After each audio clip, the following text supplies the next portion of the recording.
आज अखेर महाराष्ट्रातील 2 पोटनिवडणुकांसाठी उमेदवाऱ्या फायनल झाल्या। आज अखेर बारामती आणि राहुरीतल्या लढती ठरल्या। उमेदवारांनी अर्ज दाखल केले, टेम्पल रन, शक्ती प्रदर्शनं, भाषणं हे सगळं काही झालं।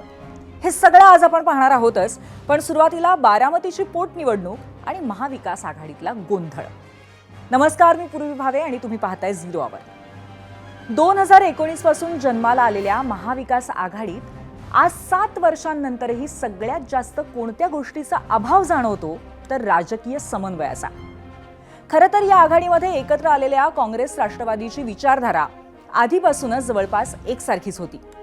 या उलट पक्ष स्थापनेपासून शिवसेनेची विचारधाराही काँग्रेस विरोधीच होती। पण तरीही 2019ला राजकीय महत्त्वाकांक्षा बदलल्या आणि राजकीय गणितही बदलली। तथाकथित अनैसर्गिक आघाडी उदयाला आली। ठाकरेंच्या सेनेनं या आघाडीमध्ये सुद्धा आपली विचारधारा सोडली नाही, तरी कट्टर विरोधक असलेले काँग्रेस शिवसेना एकत्र नांदू लागले। त्यांच्यात समन्वय दिसू लागला। पुढे व्यापक राजकीय भूमिका घेत ठाकरेंनी देश पातळीवरही आपली ओळख आणखी ठळक केली। पण निवडणूक लागली की तीनही पक्ष समन्वयाच्या बाबतीमध्ये महायुतीच्या तुलनेत मागेच पडताना दिसतात। आता तुम्ही म्हणाल की महायुतीतही कुरबुरी असतातच, खरंय, पण तो आजचा मुद्दा नाहीये। आजचा मुद्दा आहे महाविकास आघाडीतला समन्वय। आता नुकत्याच झालेल्या राज्यसभा निवडणुकीचं उदाहरणच घ्या। महाविकास आघाडीतले दावे प्रतिदावे महिनाभर चालले। महाविकास आघाडीच्या वाट्याला जागा होती एकच, त्यात ठाकरेंच्या सेनेनं आधी पवारांचं नाव पुढे केलं तर आदित्य ठाकरेंनी त्यावर प्रश्न उपस्थित केले। काँग्रेसनंही राष्ट्रवादीच्या विलीनीकरणाचा मुद्दा मोठा करत पाठिंबा द्यायचा की नाही यावरून 3 आठवडे मंथन केलं। पवारांच्या पक्षानं आधी मौन आणि नंतर मित्रपक्षांना फोन अशी कसरत केली आणि मग अखेर महाविकास आघाडीच्याच पाठिंब्यानं पवारांनी आज राज्यसभा खासदार म्हणून शपथ घेतली। आणि आता बारामती पोटनिवडणुकीमध्ये शरद पवारांनी आधीच माघार घेतल्याचं आधी दिसलेलं होतं, पण आता मात्र त्यांचा पवित्रा थोडासा बदललेला आज पाहायला मिळाला। सुनेत्रा पवारांच्या फोननंतर उद्धव ठाकरेंनीही उमेदवार न देता सुनेत्रांना पाठिंबा देण्याचा निर्णय घेतलेला आपण पाहिला। पण इथे एक मोठा ट्विस्ट आला।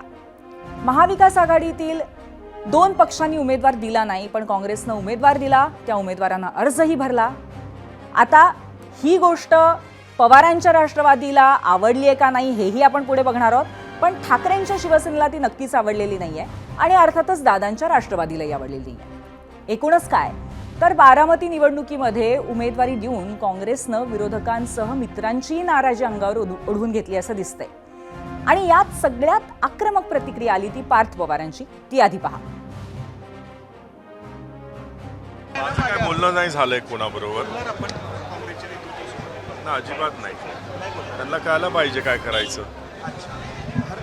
राष्ट्रीय नेतृत्वाशी वगैरे काही बोलायची गरज वाटते नाही, मला नाही वाटत। सगळ्यांना माहिती आहे ते काय करतात आहेत, सगळे मोठे लोक आहेत, सगळ्यांना समजतं काय चाललंय, त्याच्यामुळे त्यांनी विचार केला असेल, त्यांना करू द्या। पण त्यांना नंतर काय त्रास होणार महाराष्ट्रामध्ये हे त्यांना दिसेल। कारण कसं आहे, लोक विसरत नाहीत। आता जो प्रेम दादांचा आहे लोकांच्या मनात, अशा वेळेस हा निर्णय घेणं एवढ्या मॅच्युअर पार्टीनी, म्हणजे जिथं एवढे मोठे नेते आहेत, हे अतिशय चुकीचं आहे। तुम्हाला वेदना होत आहेत यामुळे? मला असं वाटतं की आपण कोणाला थांबू नाही शकत।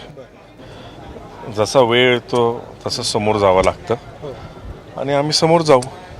समजलं? आम्ही काय कोणाला फोन नाही करणार आहे। जे काय ते नशिबात लिहिलंय ते बघू काय व्हायचंय ते। पण फक्त मला वाईट वाटतं की काँग्रेसचा डाऊनफॉल आहे महाराष्ट्रामध्ये। तर पार्थ पवारांच्या याच वक्तव्यावरती आहे आपला आजचा पहिला प्रश्न आणि तो पाहण्यासाठी आपण जाऊयात पोल सेंटरला। आजचा झिरो आवरचा पहिला प्रश्न आहे, सुनेत्रा पवारांच्या विरोधात उमेदवार देणं म्हणजे काँग्रेसचा डाऊनफॉल। पार्थ पवारांचा हा दावा आपल्याला पटतो का? जरूर आपण व्यक्त व्हा। आता पार्थ पवारांनी थेट काँग्रेसला सुनावलं, मात्र त्यांच्या पक्षाची भूमिका जरा वेगळी होती। कशी ते सांगते। जसा सुनेत्रा पवारांनी पोटनिवडणुकीआधी उद्धव ठाकरेंना फोन केला, तसाच फोन त्यांनी काँग्रेसचे प्रदेशाध्यक्ष हर्षवर्धन सपकाळांना केल्याची माहिती आहे। मात्र तरीही काँग्रेसनं उमेदवार मैदानामध्ये उतरवला. बहुतेक त्याचाच राग पार्थ पवार यांच्या वक्तव्यांमधनं दिसतोय. पण काँग्रेस उमेदवारानं अर्ज दाखल केला असला तरीही तो अजूनही मागे घेता येऊ शकतो. पण पार्थ पवार यांच्या वक्तव्यावरनं आजोबा शरद पवारांनी केलेले वक्तव्य अत्यंत महत्त्वाचं ठरू शकतं. त्याचं कारण आहे 2020 साली राज्यामध्ये अभिनेता सुशांत सिंग राजपूत याच्या मृत्यूनं राजकारण जोरदार तापलं होतं. आत्महत्या की हत्या यावर महाविकास आघाडी आणि महायुतीमध्ये जोरदार आरोप प्रत्यारोप सुरू होते. नेमकं त्याच वेळेला सुशांत सिंगच्या मृत्यूची सीबीआय चौकशी व्हावी अशी मागणी करणारं निवेदन पार्थ पवारांनी दिलं होतं. खरं तर यावेळी प्रकरणामध्ये सीबीआय चौकशीला महाविकास आघाडी सरकारचाच विरोध होता आणि त्यावेळी एका पत्रकार परिषदेमध्ये शरद पवार यांनी मात्र पार्थ पवार यांच्या मताला कवडीची किंमत नाही, ते अपरिपक्व आहे असं विधान केलं होतं. त्यांच्या शब्दात सांगायचं तर माझ्या नातवाच्या मताला आम्ही कवडीचीही किंमत देत नाही, ते इमॅच्युअर आहेत असं ते म्हणाले होते. या घटनेला 6 वर्ष लोटली आहेत, पण शरद पवारांचं मत काही बदललेलं दिसत नाहीये. पार्थ पवारांनी अर्ज भरल्यानंतर म्हटलं की काँग्रेसचा डाऊनफॉल सुरू होईल, त्यांनी केलं चुकीचं केलं.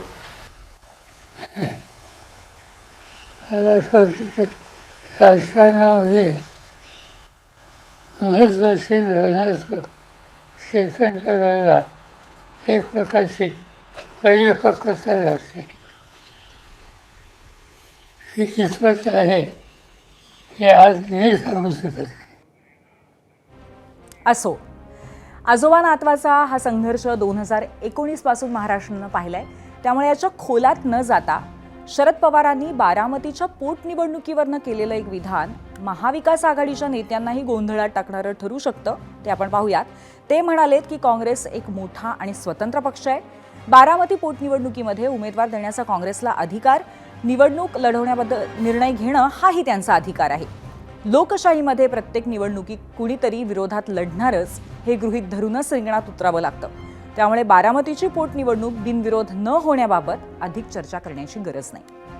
म्हणजेच काय तर उमेदवार देणार नाही पण बिनविरोध निवडणुकीला समर्थन नाही, अशीच काहीशी भूमिका पवारांनी घेतलेली आहे. त्यामुळे काँग्रेस थोडी का होईना कदाचित समाधानीही असेल. कारण आज सकाळपासून ठाकरेंच्या शिवसेनेने मात्र जोरदार हल्लाबोल केलाय. तो आपण पाहायचा आहे. मात्र त्याआधी राष्ट्रवादीचे कार्याध्यक्ष प्रफुल्ल पटेलांना ऐकूयात. प्रयत्न पण आहे आणि आमची विनंती पण राहील काँग्रेस पक्षाला की आपण या मोठ्या पार्श्वभूमीमध्ये आणि महाराष्ट्राची जे एक आजपर्यंतची जे एक प्रथा आहे, परंपरा आणि जे एक संस्कृती आहे, त्यामध्ये अशा जेव्हा त्यांचं आकस्मिक निधन होतं तर आपण बिनविरोध त्यांना निवडणुकीमध्ये मदत करतो त्यांच्या परिवाराला. त्याचप्रमाणे सुनेत्रा वहिनीला त्यांनी मदत करावी. 23 एप्रिलला होणारी निवडणूक बिनविरोध करावी यासाठी राष्ट्रवादी काँग्रेस पक्ष आग्रही आहेच. त्यांना काँग्रेसवर कदाचित विश्वास असेलही, पण ठाकरेंच्या सेनेनं मात्र काँग्रेसची चांगलीच कान उघडणी आज केली आहे. आधी सामना मुखपत्रातनं आणि नंतर पत्रकार परिषदेतनं खासदार संजय राऊतांनी काँग्रेसला जोरदार सुनावलंय. बरं, यावेळी फक्त बारामतीसाठीचीच भूमिका हे एक धागा होताच, पण त्याला सपकाळांनी केलेल्या एका विधानाचीही किनार होती आणि त्याला पार्श्वभूमी होती उद्धव ठाकरेंच्या विधान परिषदेशी. आणि ते वक्तव्य सांगते, चर्चा व्हायला पाहिजे. आमच्या पक्षाचे 16 आमदार आहेत. आमचा पक्ष महाविकास आघाडीमध्ये 2ऱ्या क्रमांकावरती आहे. तरीही आमच्याकडूनच पाठिंबा देण्याची अपेक्षा ठेवली जाते. दरवेळी फक्त आम्ही पाठिंब्याचीच भूमिका घ्यायची का? आता हेच सपकाळ महिन्याभरापूर्वी उद्धव ठाकरेंनी विधान परिषदेवर जावं अशी वक्तव्य करत होते. तेच राज्यसभेनंतर जरा वेगळ्या ट्रॅकवर गेलेत आणि त्यामुळेही ठाकरेंची शिवसेना नाराज होतीच. तीच नाराजी आज महाराष्ट्रानं आणखीन तीव्र अशा पद्धतीने पाहिली.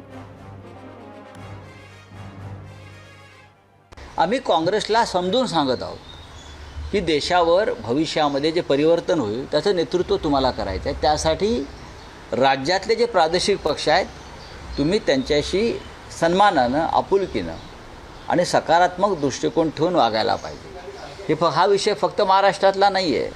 हाच विषय बिहारमध्ये असू शकतो, हा तेलंगणात असेल, हा उत्तर प्रदेशमध्ये असेल, सगळ्याच राज्यामध्ये हा तामिळनाडूमध्ये असू शकतो. हा विषय प्रत्येक राज्यामध्ये तुम्हाला प्रादेशिक पक्षांशी जुळवून घ्यावं लागेल, त्यांना ताकद द्यावी लागेल आणि त्यांच्या मदतीनं तुम्हाला तुमचा आकडा वाढवावा लागेल. त्यासाठी तुम्ही आम्हालासुद्धा मजबूतीनं आमच्या पाठीशी उभं राहिलं पाहिजे. तर काँग्रेसवर विरोधकांसह मित्रांनी टीका केली आणि त्यावर नाना पटोलेंनी उत्तर दिलंय. मला आणि माझ्या पक्षाला एक संयम आहे आणि काँग्रेस पक्षाचा विचार असा नाही की आम्ही आपल्यासोबत असलेल्या लोकांवर टीका करायची भूमिका आमची नाही. पण जास्तच अति झालं तर हायकमांडची परवानगी घेऊन मी जे आमच्या हायकमांडलाही माहीत आहे ती घटना सगळी, त्याच्यामुळे हायकमांडची परवानगी घेऊन मी वास्तविकता लोकांच्या समोर मांडू. म्हणजे सगळे जे टीका करणारी लोक कशी उघडे पडतील त्यांना माहीत आहे. मग हायकमांडने मला परवानगी दिली तर मी हा पडदा कसा फाडायचा ते मला माहिती आहे. तर अशा पद्धतीने प्रचंड मोठ्या प्रमाणावरती आज राजकीय पातळीवरती घडामोडी झाली आहेत, वक्तव्य झालेली आहेत आणि या अनुषंगाने आपण चर्चा करणार आहोत. आपल्यासोबत शिवसेना ठाकरे पक्षाचे नेते अंबादास दानवे, काँग्रेसचे मुख्य प्रवक्ते अतुल लोंढे आणि त्याचबरोबर राष्ट्रवादी काँग्रेसचे उमेश पाटील असणार आहेत. त्यांच्याशी आपण थोड्याच वेळात चर्चा करणार आहोत. पण त्याआधी आजच्या प्रश्नाच्या अनुषंगाने तुमच्या प्रतिक्रिया आपण पाहूयात. जाऊयात मीडिया सेंटरला.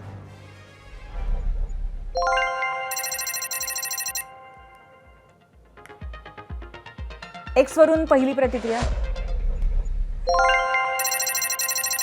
प्रतिक्रियांकडे आपण लवकरच वळू, पण प्रतिक्रियांच्या आधी आपण आता चर्चेला सुरुवात करूया. जाऊयात गेस्ट सेंटरला आणि गेस्ट सेंटरला आपल्यासोबत आहेत शिवसेना ठाकरे पक्षाचे नेते अंबादास दानवे, काँग्रेसचे मुख्य प्रवक्ते अतुल लोंढे आणि राष्ट्रवादी काँग्रेसचे उमेश पाटील. आपण या तिघांचंही मी मनपूर्वक स्वागत करते आणि आजच्याच अनुषंगाने आपण चर्चा करणार आहोत. सुरुवातीला मी अर्थातच जाणार आहे अतुल लोंढे यांच्याकडे. अतुलजी, सामनात असू देत किंवा आज प्रत्यक्ष पत्रकार परिषदेत असू देत, खूप कडक शब्दामध्ये आपण टीका म्हणाल किंवा काही स्पष्ट वक्तेपणा शिवसेनेकडनं काही बाबतीत काँग्रेसच्या बाबतीत पाहायला मिळालेला आहे. आणि महाविकास आघाडीमध्ये तुम्ही मित्रपक्ष असताना इतक्या थेट पातळीवरती वक्तव्य सामनात न होणं आणि त्यानंतर संजय राऊतांनीही करणं, काय प्रतिक्रिया या सगळ्या पार्श्वभूमीवर?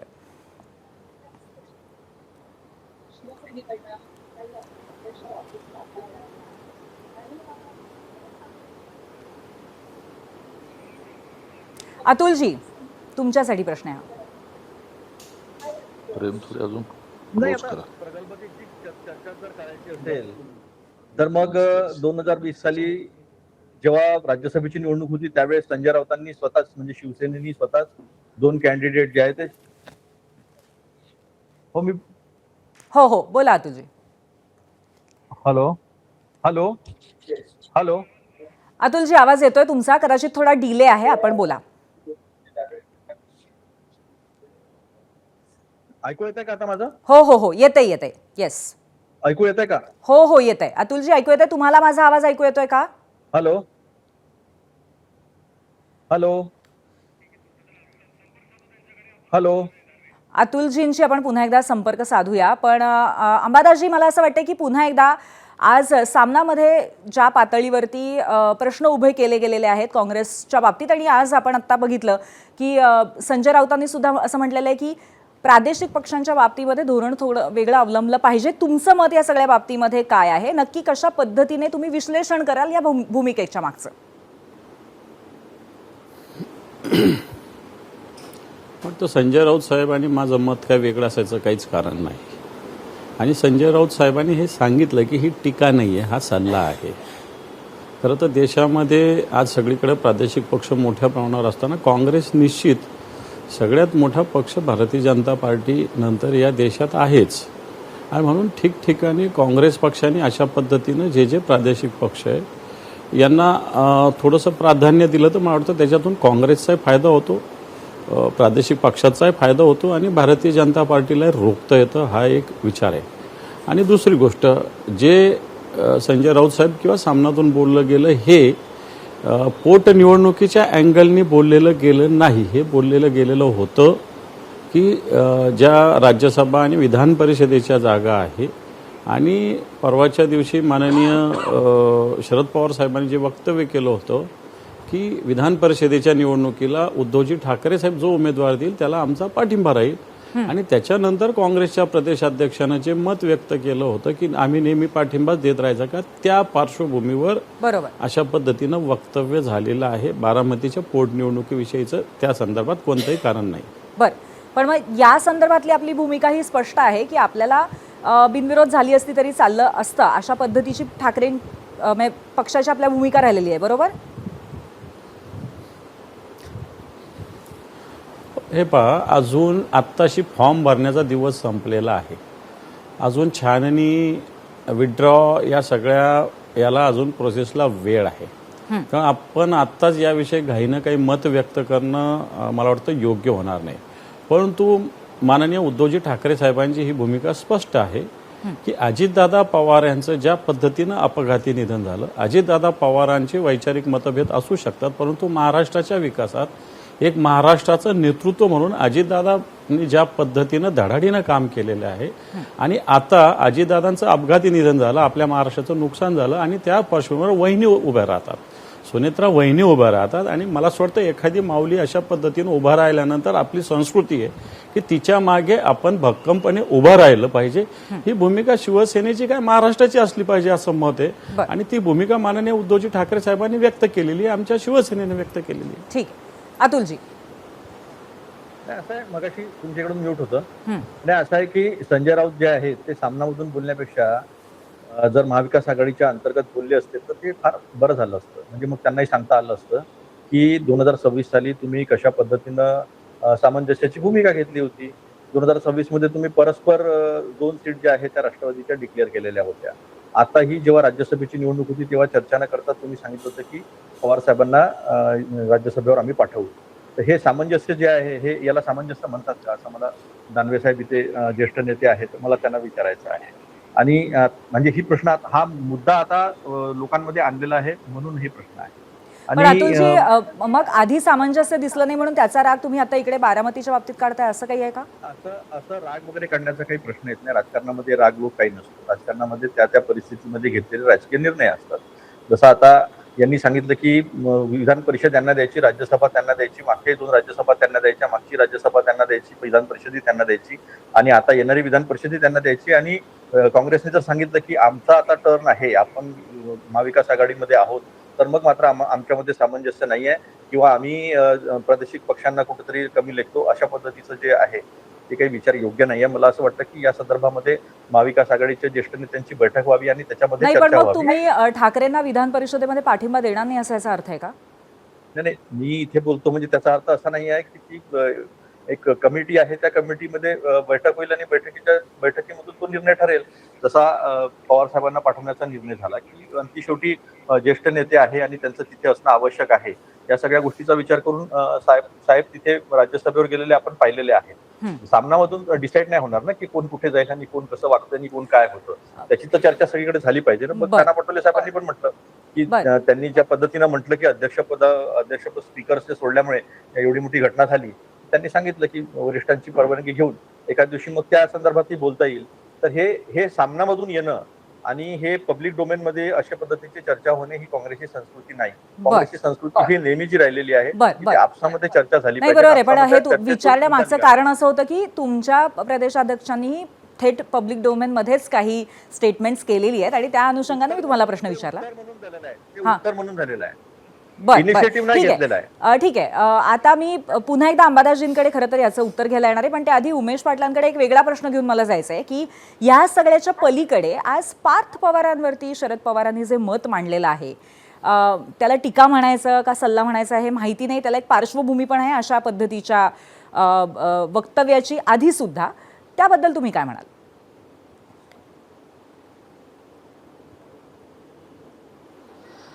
कसं आहे की पवार साहेब हे ज्येष्ठ नेते आहेत आणि ते पवार कुटुंबाचे सर्वात वरिष्ठ आणि कुटुंब प्रमुख म्हणून त्या ठिकाणी आपण त्यांना सर्वजण मान देत असतात. ज्या वेळेला तुम्हाला एक गोष्ट माहिती असेल किंवा नसेलही, अजितदादा ज्या वेळेला सुरुवातीला राजकारणामध्ये आले त्यावेळेला बारामतीचे शिष्टमंडळ ज्या वेळेला पवार साहेबांना भेटायला गेलं होतं की बारामतीच्या त्यावेळेस असलेल्या विधानसभा निवडणुकीमध्ये अजितदादांना उमेदवारी त्या ठिकाणी दिली पाहिजे पवार साहेब जर केंद्रात जात असतील तर. त्यावेळेला पवार साहेबांनी असंच मत व्यक्त केलं होतं अजितदादांच्याही बाबतीत. कसं असतं की घरातल्या मोठ्यांना घरातली जी मुलं असतात ती कितीही परिपक्व झाली तरी अजून त्यांना काही समजत नाही, असा साधारणपणे दृष्टिकोन असतो आणि ते तुमच्या आमच्या घरातही त्या ठिकाणी आपण पाहत असतो. आपणही आपल्या मुलांना काही तुला अजून समजत नाही असं म्हणत असतो. कदाचित तो तसा दृष्टिकोन असेल. यापूर्वी पवारसाहेबांनी तसं वक्तव्य केलं होतं. परंतु अजितदादांच्या अचानक त्या ठिकाणी एक्झिट नंतर किंवा अशा पद्धतीच्या दुर्घटनेनंतर पण उमेशजी संपूर्ण आता एक थोडीशी महाराष्ट्रावर पार्श्वभूमी डोंगर यावेळेला वेगळी कोसळला. आहे. तुम्ही जरी असं म्हणत असाल की ज्येष्ठांचा सल्ला परिवारातला या दृष्टीने जरी तिकडे बघितलं माझं तरी पूर्ण उद्या. बर बोला. माझं पूर्ण उद्या त्या ठिकाणी आज पार्थ पवारांनी सगळी परिस्थिती हाताळली ना. एवढा मोठा पहाडासारखा नेता गेल्यानंतर आज आमच्या पक्षावर केवढा मोठा डोंगर कोसळला होता. आज पक्षामधले सर्व आमदार, आमचे खासदार, सगळे कार्यकर्ते एक संघपणे आज एकत्रित ठेवण्यामध्ये पार्थ पवारांना यश आलेलं आहे ना. आणि त्या पद्धतीनं सुनेत्रा वहिनी यांचं उपमुख्यमंत्री म्हणून शपथ होणं, त्याचबरोबर विधिमंडळ पक्षाच्या नेत्या म्हणून त्यांची निवड होणं, त्याचबरोबर त्या राष्ट्रीय अध्यक्ष म्हणून त्यांची निवड होणं, या सर्व प्रक्रियेमध्ये पार्थ पवार यांची भूमिका निर्णायक राहिली आहे. पण उमेशजी बरोबर आहे, तुमचं म्हणणं बरोबर आहे. ह्याच मुद्द्यावर मला तुम्हाला आणखीन एक उपप्रश्न असा विचारायचा आहे की पार्थ पवार आणखीन ऍक्टिव्ह होताना दिसतात अत्यंत स्पष्टपणे. मग मध्यंतरी त्यांनी केलेलं ट्विट असू देत, कुठेतरी पक्षामध्ये सगळं आलबेल आहे सांगणारं अत्यंत स्पष्टपणे, किंवा आज त्यांनी अत्यंत स्पष्टपणे काँग्रेसच्या बाबतीमध्ये व्यक्त केलेली नाराजी असू देत, त्यांनी नक्की कुठेतरी सावरण्याचा त्यांचा पवित्रा दिसतोय. पण तरी सुद्धा शरद पवारांनी जे मत मांडलेलं आहे ते तरीही तुम्हाला एक ज्येष्ठ व्यक्तीचा सल्ला वाटतो का? आज पहिला दिवस होता शरद पवारांचा राज्यसभेमध्ये.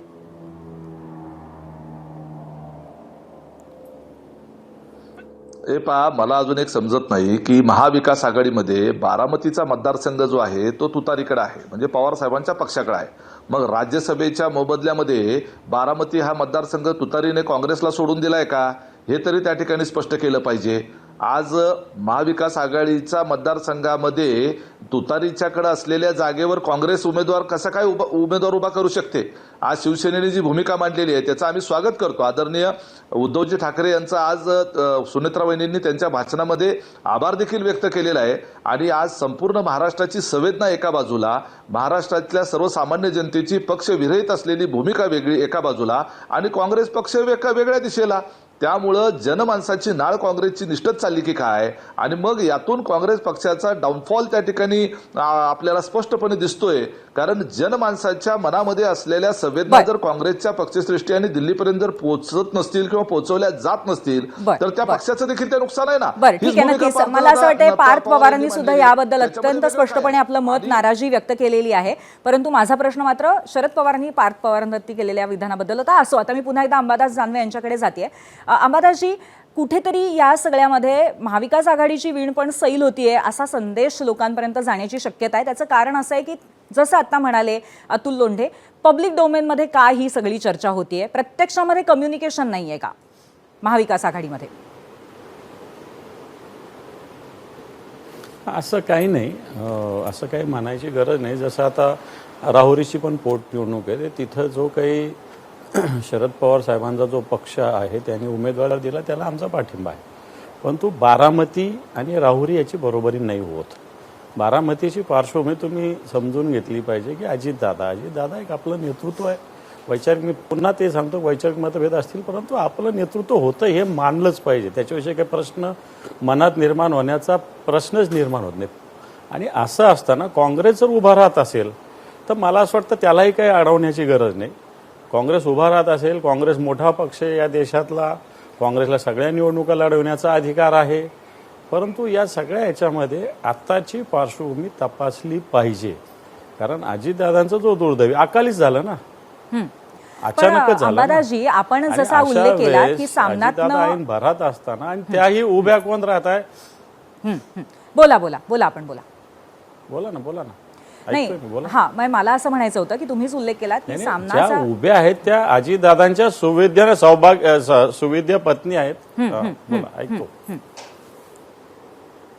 हा, नक्कीच सुविद्य पत्नी आहेत आणि त्यामुळे या पार्श्वभूमीवर कोणाकडे अजितदादा मग हा नक्कीच तुमचा हा विचार कळलेला आहे. पण अंबादासजी, मला असं म्हणायचंय की मुद्दा फक्त तेवढाच नाहीये. जेव्हा महाविकास आघाडीची वीण आपण म्हणतो तेव्हा त्यामध्ये पुन्हा एकदा विधान परिषद आणि राज्यसभा हे सुद्धा मुद्दे येतात. असो, मी आता अतुलजींकडे जाते, त्यांना कधी बोलायचं. अतुलजी, आता असं आहे की शरद पवार साहेबांनी त्यांचे 2 नातू आहेत, एक आहेत पार्थ आणि दुसरे आहे रोहित पवारांबद्दल त्यांनी असं काही स्टेटमेंट टाकलं नाही आणि मला काही असं दिसलं नाही की सुनेत्रा वहिनी ह्या यांच्यावर आघात कोसळलेला आहे, त्या परिवारावर, त्या पक्षावर आघात कोसळलेला आहे. आणि अजितदादा मोठे नेते होते, ते माझेही नेते होते, त्यात काही दुमत असण्याचं कारण नाही आहे. आणि ती संवेदनशीलता तेव्हा दाखवली जर असती तर फार आनंद झाला असता काँग्रेसलाही, की जेव्हा त्यांनी सीबीआयची एन्क्वायरी मागितली. सरकारला एन्क्वायरी मागतं आणि सीबीआयची एन्क्वायरी मिळत नाही.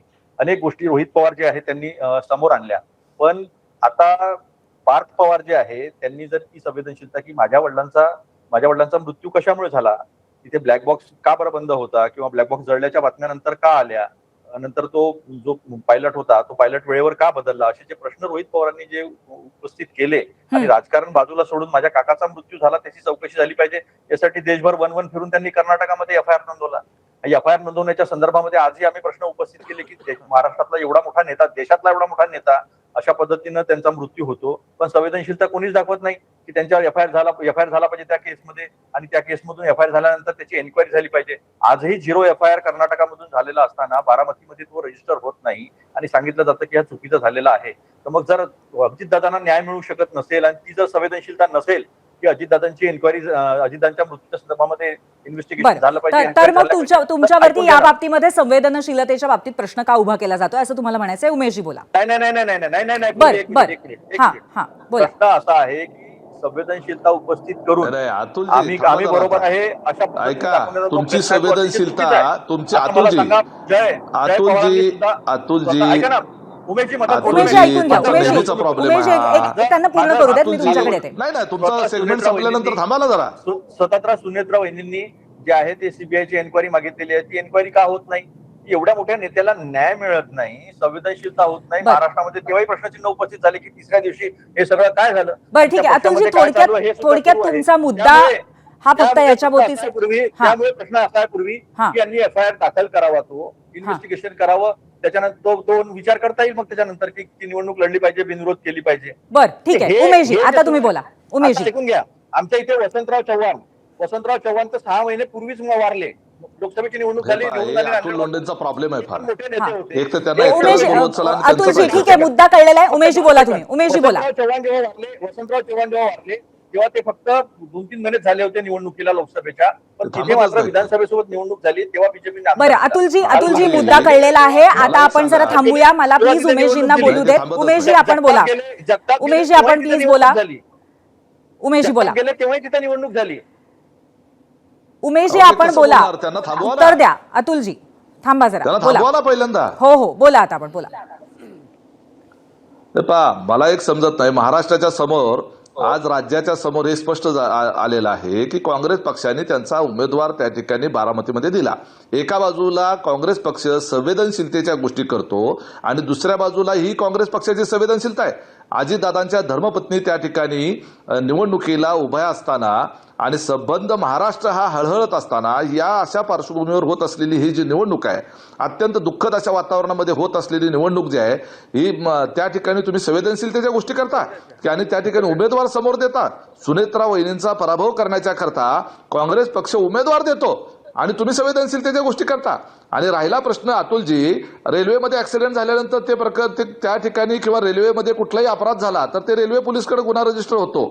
तशाच पद्धतीनं आपल्याकडे वेगवेगळ्या यंत्रणा आहेत, ते काही सिव्हिल विषय नाही आहे, त्याच्यावर वेगळा डिबेट घेता येईल, त्याच्यावर वेगळी चर्चा करता येईल. आणि रोहित पवार यांनी जे मुद्दे उपस्थित केलेले आहेत त्या मुद्द्यांच्या अनुषंगाने, जय पवार यांनी जे मुद्दे उपस्थित केलेले आहेत त्या मुद्द्यांच्या अनुषंगाने आम्ही आमच्या पातळीवर कुठेही डंगोरा न पिटता व्यवस्थितरित्या अजितदादाच्या घातपात की अपघात या संदर्भामध्ये पूर्णपणे पाठपुरावा आम्ही करत आहोत.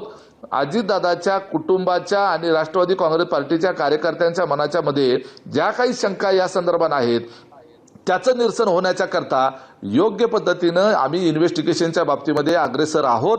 त्याची जर तुम्हाला एवढी नक्की उमेशजी मुद्दा कळलेला आहे. मी पुन्हा एकदा जाते आता अतुलजींकडे. अतुलजी थोडक्यात याच्यावरती उत्तर द्या. नाही असं आहे की एफआयआर झाला पाहिजे की नाही झाला पाहिजे याच्यावर उत्तर नाही आहे. सरकारमध्ये यांचा पक्ष आहे, पण 0 एफआयआर झाला असताना सुद्धा तो बारामतीच्या पोलीस स्टेशनमध्ये का रजिस्टर करून घेतला जात नाही, हा एक महत्वाचा मुद्दा आहे. जय पवारांची प्रेस कॉन्फरन्स का रद्द झाली? अजित पवार दादा जे होते, दादा काही कॉन्स्टिट्युशनल पदावर नव्हते की तो रिकामा ठेवला जाऊ शकत होता. म्हणजे प्रश्न उपस्थित होऊ शकतात की तिसऱ्या दिवशी मग तटकरे साहेब किंवा त्यांचे जे मोठे नेते आहेत त्या मोठ्या नेत्यांनी तिसऱ्या दिवशी शपथविधी करून घेण्यासाठी काय केलं. या सगळ्या गोष्टी ज्या आहे या अजितदादांच्या मृत्यूच्या संदर्भामध्ये अनेक आशंका कुशंका निर्माण करणाऱ्या आहे. हा जो खराच व्यक्ती आहे त्यांनी त्यांच्या फोटोवर क्रॉस का केलेला होता, अशा अनेक गोष्टी ज्या आहेत त्या उपस्थित होत असताना त्यांचा एफआयआर करा. तुम्ही एफआयआर करा ना, आम्ही विचार करू. एफआयआर करा, जो झालाय 0 एफआयआर तो एफआयआर तुम्ही रजिस्टर करा, आम्ही विचार करू. मी तुम्हाला शब्द देतोय. ठीक आहे. मला असं वाटतंय की हा प्रश्न जो आहे तो खूप वेगवेगळ्या पद्धतीने याच्यावरती सातत्याने चर्चा होऊ शकते. परंतु आता मी अंबादास दानवे यांच्याकडे जाते आणि अगदी शेवटचा प्रश्न मला विचारायचा आहे की आता ही जी परिस्थिती आत्ताची आहे त्याच्यामध्ये तुम्ही समन्वय साधण्यासाठी खास करून बारामतीच्या पोटनिवडणुकीसाठी काँग्रेसबरोबर जेणेकरून महाविकास आघाडीचं काहीतरी एक भूमिका असावी, काही वेगळा प्रयत्न करणार आहे का शिवसेना? हे पहा, मी पहिल्यांदा सांगितलं होतं की फॉर्म भरण्याचा दिवस आज शेवटचा होता, फॉर्म वापस घेण्याचा दिवस बाकी आहे. या विषयावर अजूनही चर्चा होऊ शकते. काँग्रेसला आपण विनंती करू शकतो. त्यामुळे आत्ताच काँग्रेसविषयी चुकीचं मत व्यक्त करणं सुद्धा घाईचं होईल. काँग्रेसच्या पक्षश्रेष्ठींशी बोलून अजूनही, कारण मुद्दा हा भावनेचा आहे, संवेदनेचा आहे, हा सगळ्यात महत्त्वाचा आहे.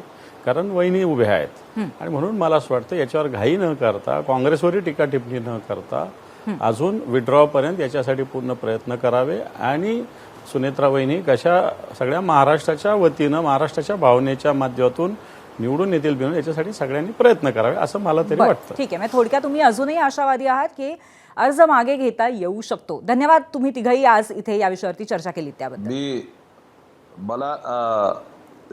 एक मिनिट, मला वक्तव्य करू द्या. बोला. मी अंबादास दानवे यांच्या मताशी सहमत आहे. अतुल लोंढे यांनी सुद्धा किंवा काँग्रेस पक्षाने सुद्धा त्यांच्या सगळ्या आता जी त्यांनी भूमिका घेतली आहे त्याच्या बाबतीमध्ये पुनर्विचार केला पाहिजे.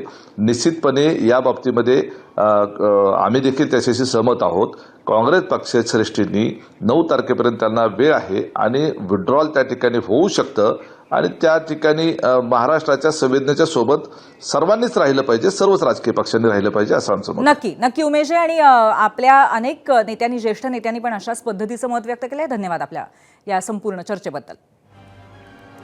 यानंतर जाऊयात थेट पोल सेंटरला आणि पाहूयात की या प्रश्नावरती महाराष्ट्राचा कौल काय आहे.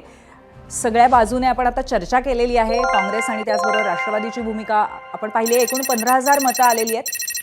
पण पार्थ पवारांनी आज काँग्रेसवरती जो आघात केलेला आहे त्याला 60% लोक सहमत आहेत आणि काँग्रेसचा हा डाऊनफॉल आहे असं त्यांना वाटतं आणि 40% लोक नाही असं म्हणतात.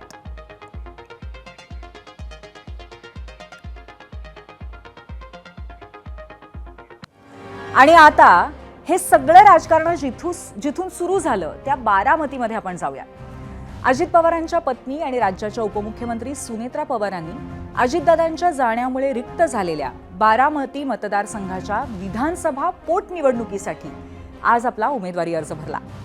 आणि सकाळपासूनच या एका मोठ्या घडामोडीच्या अवतीभोवती अनेक इतर छोट्या मोठ्या राजकीय घडामोडी घडत गेल्या.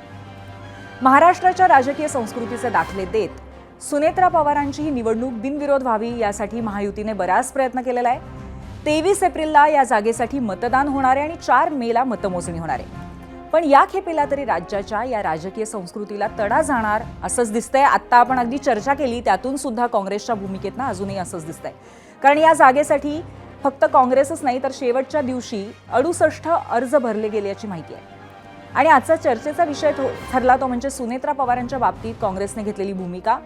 काँग्रेसने मात्र आपल्या मित्रपक्षांची भूमिका सल्ला काहीच न जुमानता आपला उमेदवार बारामती विधानसभा क्षेत्रातनं उभा केलेला आहे. उमेदवाराचं नाव आहे आकाश मोरे.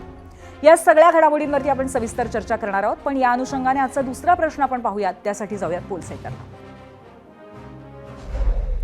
आजचा 0 आवरचा दुसरा प्रश्न आहे, आमदार आणि खासदारांच्या मृत्यूनंतर होणारी पोटनिवडणूक बिनविरोध व्हावी का?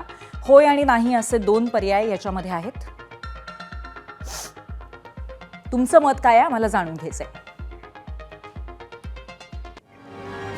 आता हा प्रश्न आम्ही विचारण्याचं कारण, बारामतीची होऊ घातलेली निवडणूक ज्यात राष्ट्रवादी काँग्रेस पक्षाच्या उमेदवार आहेत अजित पवारांच्या पत्नी सुनेत्रा पवार. आज त्या उमेदवारी अर्ज भरणार म्हणून राष्ट्रवादी काँग्रेसने एक जबरदस्त मेळावा घेत शक्ती प्रदर्शन केलं. मेळाव्याला जायच्या आधी सुनेत्रा पवारांनी बारामतीच्या विद्या प्रतिष्ठानमधल्या अजित पवारांच्या स्मृतीस्थळावरती जाऊन दादांना आदरांजली वाहिली. त्यांना अनपेक्षितपणे दादांच्या जाण्याने एक खूप मोठं नवं आव्हान पेलावं लागलंय. त्यातीलच बारामतीची निवडणूक हे आव्हानही आणि जबाबदारीही आहे. दादांच्या स्मृतीस्थळावरती पदराने डोळे पुसणाऱ्या सुनेत्रा पवार त्यांच्या व्यक्तिगत आयुष्यामध्ये आलेल्या वादळाचे नकळत दर्शन देऊन गेल्या. पुढे राष्ट्रवादी काँग्रेसच्या मेळाव्यामध्ये अजित पवारांच्या कार्याला आणि आठवणींना उजाळा देत असताना सुनेत्रा पवारांचा कंठ दाटून आला होता. स्वतःला सावरत अजित पवारांचं बारामतीच्या बाबतीमध्ये असलेलं स्वप्न आणि त्यांच्या विचारांचा वारसा पुढे नेण्याचा ध्यास तितक्याच खमकेपणाने त्यांनी बोलून दाखवला. या मेळाव्यामध्ये त्या काय म्हणाल्या आहेत ते आपण आधी ऐकूया. दादांसाठी बारामती म्हणजे आईसारखी होती. बारामतीचा केवळ प्रत्येक कार्यकर्ता नाही तर बारामतीचा प्रत्येक नागरिक हा दादासाठी खरा पांडुरंग होता. बारामतीकरांची सेवा म्हणजेच पांडुरंगाची सेवा हाच दादांचा विश्वास आणि आधार होता. बारामती म्हणजे दादांचा श्वास होता. म्हणूनच त्यांचा अखेरचा श्वास देखील बारामतीच्या मातीतच विसावला. बारामतीकरांच्या विकासासाठी आदरणीय दादांचं स्वप्न पूर्ण करण्यासाठी मी माझं दुःख सुद्धा तळघरात कोंडलं आणि अत्यंत धीरानं आपल्या सगळ्यांसाठी बाहेर पडले. मात्र मला हा धीर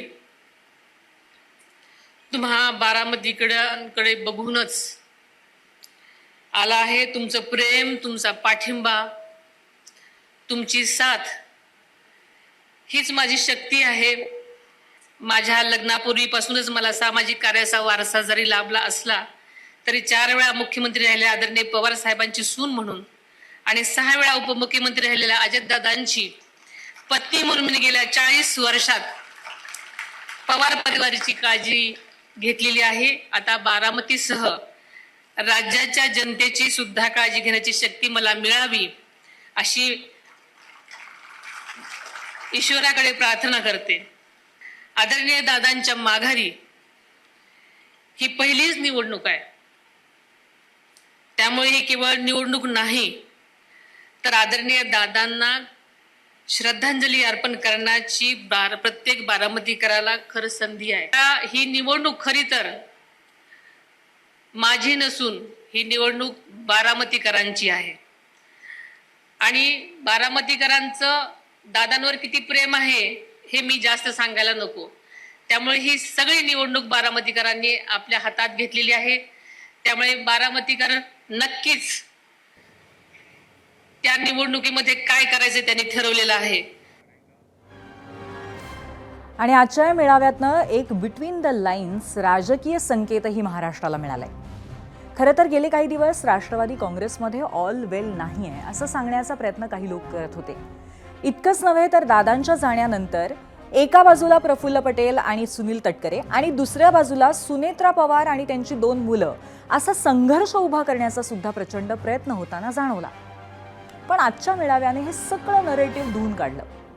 सुनेत्रा पवारांच्या पाठीशी आम्ही उभे आहोत हा संदेश देण्यासाठी फक्त प्रफुल्ल पटेल आणि सुनील तटकरेच नाही तर राष्ट्रवादी काँग्रेसचे मंत्री, छोटे मोठे नेते आणि कार्यकर्त्यांनी बारामती गाठलं. त्यामुळे पार्थ पवारांच्या ट्विटनंतर थोडं शांत झालेलं हे नरेटिव्ह आजच्या सभेतील उपस्थितीमुळे अजून थोडं कमी होईल का हे बघावं लागेल. ज्या ज्या नेत्यांनी सभेच्या व्यासपीठावरती आपलं म्हणणं मांडलं त्या सर्वांचं एक मत, एक विनंती कॉमन होती. बारामतीची सुनेत्रा पवारांची ही निवडणूक बिनविरोध व्हावी. मंचावरनं राष्ट्रवादी काँग्रेसचे नेते आज काय काय म्हणाले आपण ऐकूयात. अजितदादांच्या नंतर अजितदादांनी या विधानसभासाठी केलेलं काम, त्यांनी या शहरावर आणि या मतदारसंघावर केलेलं प्रेम आणि राज्यभरासाठी त्यांचं असलेली छाप ही सगळी पाहता ज्यांनी ज्यांनी आपले उमेदवारी अर्ज भरलेले असतील त्यांना हात जोडून आमची विनंती आहे की त्यांनी आपले उमेदवारी अर्ज परत घ्यावेत आणि ही निवडणूक ही बिनविरोध करावी अशी तमाम राष्ट्रवादी काँग्रेस पक्षाच्या मार्फत आम्ही त्यांना विनंती करतो. वहिनींना मोठ्या फरकानं विजयी करू. बिनविरोध झाले तर ते बोनस, नाही झाले तर आपली तयारी आजपासून सुरू. आपण जाऊयात थेट पोल सेंटरला पाहूयात दुसऱ्या प्रश्नावरती महाराष्ट्राने काय कौल दिलेला आहे. आमदार आणि खासदारांच्या मृत्यूनंतर होणारी पोटनिवडणूक बिनविरोध व्हावी असं आपल्याला वाटतं का? 15,000 मतं यावरती आलेली आहेत आणि 59% लोकांना असं वाटतं की हो, ही बिनविरोध व्हायला हवी आणि 41% लोक म्हणतात नाही. तर बारामतीच्या या पोटनिवडणुकीवरती महाराष्ट्राचं लक्ष असणार आहे, कारण शेवटी ही निवडणूक एक वेगळं मिक्स आहे, भावनिक, राजकीय, पारिवारिक आणि बरंच काही. पण एकंदरीत महाविकास आघाडीच्या आतून काँग्रेसवरचा रोष, काँग्रेसची एक वेगळी भूमिका, पार्थला शरद पवारांनी लगावलेला सल्लावजा टोला, त्यामुळे पुढचे काही दिवस बातम्या या भोवतीच फिरणार हे नक्की आहे. पण यावर काय म्हणणं आहे आमच्या कार्यकारी संपादक सरिता कौशिक यांचं, हे आपण ऐकूयात. सरिता. धन्यवाद पूर्वी. बारामतीची सुनेत्रा पवारांची निवडणूक बिनविरोध व्हावी का? तर जवळजवळ प्रत्येक पक्षाला वाटतंय की ती व्हावी. ती बिनविरोधच व्हायला हवी का? तर असा कुठला कायदा किंवा नियम नाही. पण एखाद्या अकाली मृत्यू पावलेल्या बड्या नेत्याची, खास करून पत्नी जर त्याच्या पश्चात निवडणूक लढवत असेल तर महाराष्ट्राच्या राजकारणाची संस्कृती अशी राहिली आहे की इतर पक्ष उमेदवार मैदानात उतरवत नाहीत. त्यात बारामतीचे दिवंगत आमदार हे अजित पवार. त्याचा अर्थ वेगळ्यानं सांगण्याची गरज नाही. म्हटलं तर महाराष्ट्राची राजकीय संस्कृती समृद्ध होती. प्रत्येकच पक्षानं आपापल्या परीनं तिला गालबोट लावलंय. त्यामुळे आज जर काँग्रेस एखादी राजकीय परंपरा पाळत नसेल तर इतका रोष व्यक्त होण्याचं कारण नाही. बारामती बाबतीत राष्ट्रवादी शरदचंद्र पवार पक्ष हा तर घरचाच म्हणावा लागेल. तर शिवसेना उद्धव बाळासाहेब ठाकरे पक्षानं सुद्धा राजकीय सुसंस्कृतपणा दाखवलाय.